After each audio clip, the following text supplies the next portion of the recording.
ہمارے یہاں بہانے دیکھو کیسے کیسے ہوتے ہیں. توحید کی بات لوگوں کے سامنے رکھو, کہو کہ بھائی اللہ تعالیٰ ہی سے مانگا کر, اللہ ہی کو پکارا کر, وہی تیرا مشکل کشا ہے, وہی تیرا حاجت روا ہے, وہی سب کچھ کرنے والی ذات ہے. زندگی اور موت کا حقیقی مالک وہی ہے. اسی سے لو لگا لو اور اسی سے فریاد کر لو. جب ہم کسی کے سامنے یہ بات کہتے ہیں تو سامنے والے کیا کہتے ہیں جانتے ہیں؟ اللہ تعالیٰ ڈائریکٹ نہیں سنتا بھائی.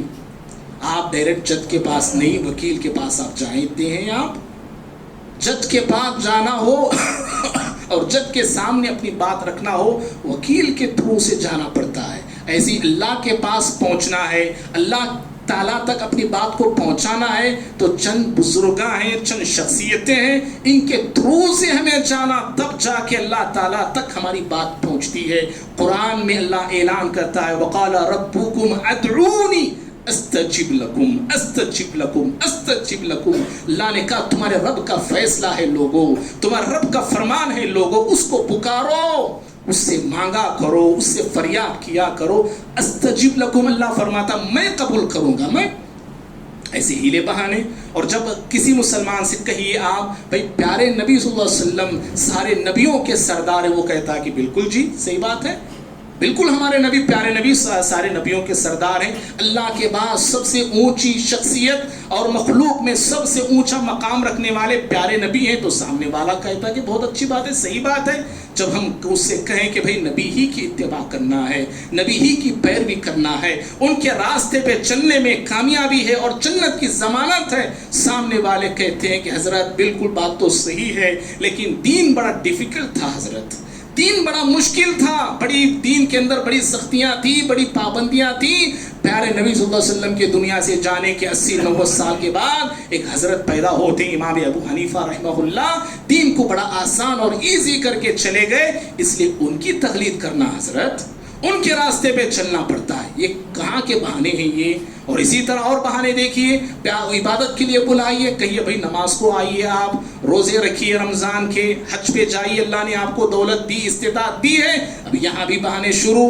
ٹھنڈی کا موسم ہے, ٹھنڈی کا بہانہ ہمارے یہاں, فجر میں اٹھ سکتا نہیں بھائی, میں ٹھنڈ بولے تو ہوتا نہیں مجھے. گرمی میں بلائیے, شدت کی گرمی ہے. گرمی کتنی ہے معلوم کیا آپ کو؟ تروپتی میں بہت زیادہ گرمی ہے, ڈاکٹر بولے باہر نہیں نکلنا کہتے. کس کو بہانے, کس کو سنا رہے؟ روزے کی بات آپ کیجئے, رمضان کے روزے گرمی میں آ گیا.